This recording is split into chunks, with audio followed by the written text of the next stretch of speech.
अगर आप ब्राइड है, प्री ब्राइडल ले चुकी है, महंगे महंगे फेशियल ले चुकी है, फिर भी ग्लो नहीं आया, तो ये DIY फेशियल ज़रूर से ट्राई करना। Hello to the wonderful people, मैं हूँ भावना एंड अगर आप natural skin care, real routines और ऑनेस्ट गाइडेंस चाहते हो तो you are the right place. And आज हम करने वाले हैं स्किन डल हो चुकी है जिनकी ब्राइडल फेशियल, जिनको घर पे ही करना है फेशियल। किसी का कोई काम नहीं आ रहा है, फेशियल से कोई भी एक्सपेक्टेशंस हम नहीं ले पा रहे हैं। सो ये फेशियल उनके लिए है, कोई साइड इफ़ेक्ट नहीं, स्किन को डैमेज नहीं करेगा, स्किन को ग्लो देगा, कोई साइड इफ़ेक्ट नहीं होंगे। घर से ही सारे इंग्रेडिएंट हो गए हैं। एंड मेरा मानना ये है कि जो भी हम घर पे बनी हुई चीज़ें यूज़ करते हैं अपने फेस पे, वो ज़्यादा इफ़ेक्टिव रहती है। सो मैंने अपना हेडबैंड और हेडबैंड दोनों ही अपने ले लिए हैं। ये मीशो से परचेज़ किया था एंड ये मेकअप रिमूवर पैड इसे बोलते हैं। इससे मैंने अपने फेस को थोड़ा सा वेट कर लिया है। देन बढ़ते हैं अब अपने फर्स्ट स्टेप की तरफ, जो है क्लेंजिंग। इसके लिए मैं ले रही हूँ थोड़ा सा रो मिल्क एंड बेसन। बेसन बेसिकली आपकी स्किन को एक्सफोलिएट करेगा, जो भी डर्ट होगा उनको रिमूव करेगा, पोर्स को ओपन करेगा ताकि जो इंटरनली डर्ट है, जो भी ब्लैक हेड्स वाइट हेड्स है, वो लूजन अप हो जाए, वो क्लीन हो जाए।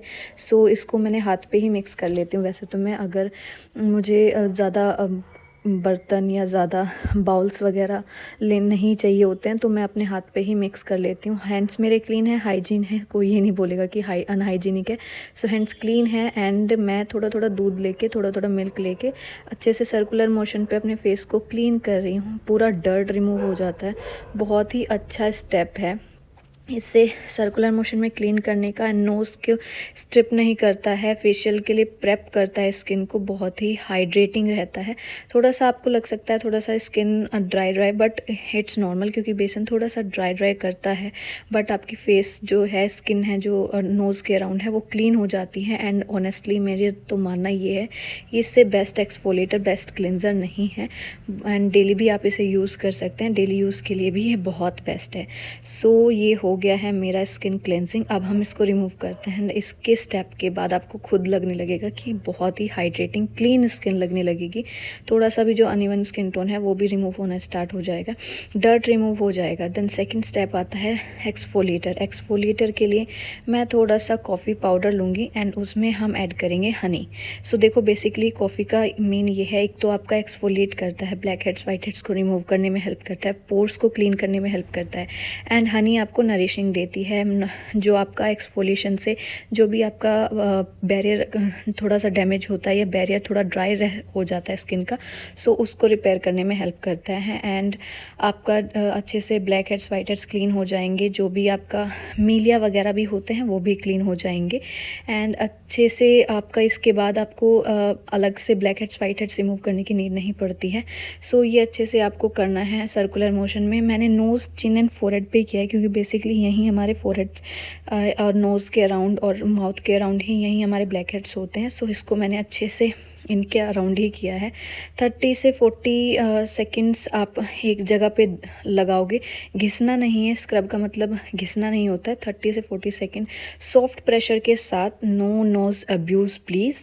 एंड इससे डेड स्किन निकलती है, ग्लो का बेस बनता है। एंड ये जो मेकअप कॉटन पैड आता है ये बहुत ही सॉफ्ट होता है, तो इससे मैंने ये एक्सेस जो है वो रिमूव कर लिया है, ताकि जो मैं जब पानी से मुँह धो के आऊँ तो वो ज़्यादा बॉदर ना करे एंड अच्छे से क्लीन हो जाए।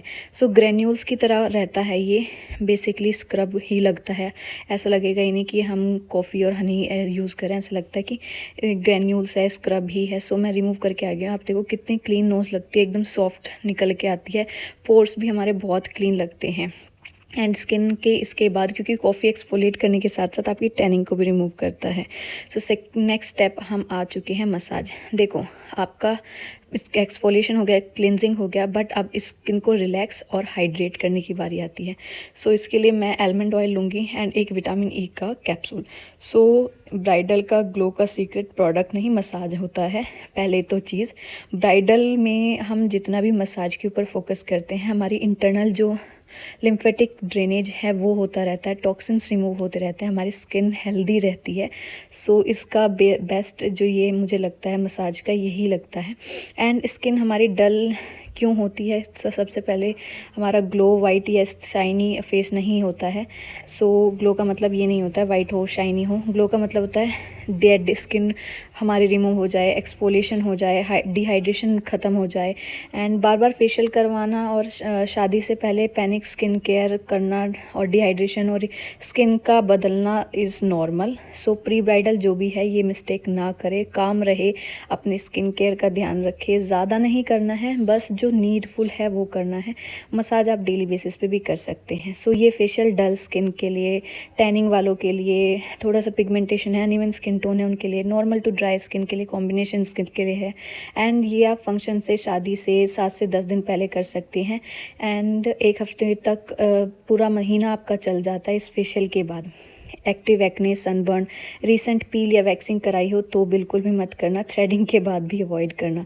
सो मसाज से आप स्ट्रोक, जो लाइन से ऊपर, चीक लिफ्ट मोशन और फोरहेड पे प्रेशर रिलीज़, इस स्टेप को स्किप कर दिया तो फेशियल नाम का रह जाता है। क्योंकि मसाज से हमारी बॉडी क्या, हमारी फेस मसल्स भी काम होती हैं एंड बहुत ही अच्छा रिलैक्सेशन हमारी फेस को मिलता है।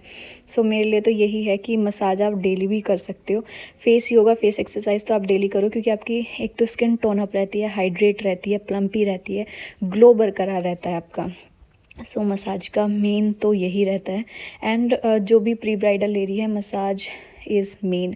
आप अपने पार्लर वाले, सैलून वालों को बोलो कि मसाज पे ज़्यादा फोकस करें, क्योंकि वहीं से आपका हाइड्रेशन, डिहाइड्रेशन ख़त्म होगा, हाइड्रेशन बरकरार रहेगा, स्किन को प्लम्पी मिलेगी, सॉफ्टनेस आती है। एंड मेन चीज़ ध्यान रखना कि आप किस चीज़ से मसाज करें। तो आप देख सकते हैं, ये मैं टैपिंग मोशन इसलिए करती हूँ क्योंकि जब मैं मसाज ख़त्म करने के मोमेंट पे आती हूँ तो हमारी मसल्स को ये साइन मिल जाता है कि अब थोड़ा सा ही बाकी रह गया, then you can release. And ears के पीछे ज़रूर से आप प्रेशर के साथ रिलीज़ करना नेक की तरफ को, क्योंकि ये लिम्फेटिक ड्रेनेज का सबसे बेस्ट पॉइंट है। देन इसको वॉश नहीं करना है, आप कॉटन पैड वो लेना एंड उससे ही थोड़ा सा जो एक्सेस है वो रिमूव कर लेना। सो क्योंकि वो मॉइस्चर बरकरार रहना चाहिए, जो एक्सेस ऑयल वगैरह रह गया है मेरे फेस पे वो रिमूव हो जाएगा। देन आप चेक कर सकते हैं कितना प्लम्पी और कितना हाइड्रेट हो जाता है इस स्टेप के बाद। मेरे तो सबसे बेस्ट फेवरेट यही होता है मसाज फेशियल में।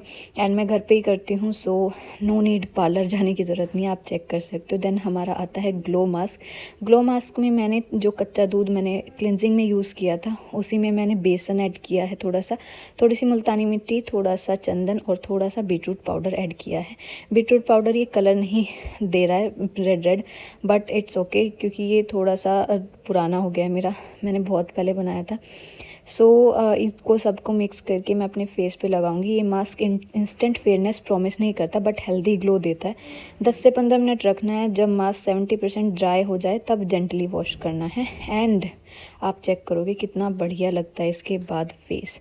एंड ये मैं आपको दिखाऊंगी जब मैं फेस वॉश करके अब आ गई हूँ। आप चेक करो कितना इंस्टेंट ग्लो आ गया है एंड कितना हाइड्रेट लग रहा है फेस। सो मसाज क्रीम या मसाज ऑयल को रिमूव ना करने का यही एक रीज़न होता है। जब आप फेस मास्क लगा के आओ तो डिहाइड्रेट नहीं होती स्किन, ड्राई नहीं होती एंड वो ग्लो बरकरार रहता है। सो आप चेक कर सकते हो, ये हमारा आफ्टर फेशियल का रूटीन हो गया है। एंड कोई डार्कनेस, कोई अनइवन स्किन टोन, कोई टैनिंग नहीं बची है, सब ग्लो का काम है। एंड फेशियल के बाद कोई हैवी क्रीम नहीं यूज़ करनी है। मेनली आप सनस्क्रीन स्किप कर देते हो, वो तो बिल्कुल नहीं करनी है।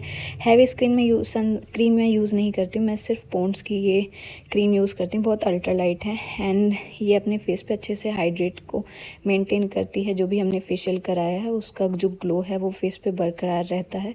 सो इसको अच्छे से मैं एब्जॉर्ब करा लूँगी एंड अच्छे से अपने स्किन को हाइड्रेट रखने के लिए and basically sunscreen, moisturiser and toner, cleansing, ये CTMS आपके रूटीन में होना ही चाहिए, ताकि आपका जो फेशियल का ग्लो है वो भी बरकरार रहे। सो डूज़ एंड डोंट्स जो आपको ध्यान रखना है, डूज़ आपका ये है 7 से 10 दिन पहले फेशियल कराओ ताकि आपका ग्लो वेडिंग तक प्रॉपर आ जाए एंड 1 महीने तक स्टे करे। एंड केमिकल बेस्ड नहीं है, सो आपका जो मेकअप वगैरह होगा उसका भी कोई साइड इफ़ेक्ट नहीं होगा। सनस्क्रीन डेली से लगाना है, स्किप नहीं करना है। धूप में जाना आना बहुत लगता है, सो भाई सनस्क्रीन तो मस्ट है। वाटर इनटेक अच्छा रखना है, स्लीप अच्छी रखनी है एंड डोंट्स डेली फेशियल नहीं कराना है, डेली प्री ब्राइडल नहीं कराना है, न्यू प्रोडक्ट्स एक्सपेरिमेंट नहीं करना है and her YouTube remedy try करना ज़रूरी नहीं होता है। ये मैं आप लोगों को समझा चुकी हूँ। एंड आप चेक करो मेरा ग्लो कितना अच्छा आ रहा है, फेस एकदम से हाइड्रेट लगता है, कोई साइड इफ़ेक्ट नहीं है इस फेशियल का क्योंकि ये घर पे ही सारी चीज़ों से बना हुआ है। एंड ग्लो का प्रेशर बिल्कुल भी मत लो, शादी का glow peace and self care से आता है, कोई प्रेशराइज से नहीं आता है, आप चेक कर सकते हैं। एंड अगर आपका फंक्शन पास है और आप कंफ्यूज्ड हो तो कमेंट करो ब्राइड एंड वीडियो हेल्पफुल लगे हो तो लाइक शेयर एंड सब्सक्राइब ज़रूर से करना। Thank you.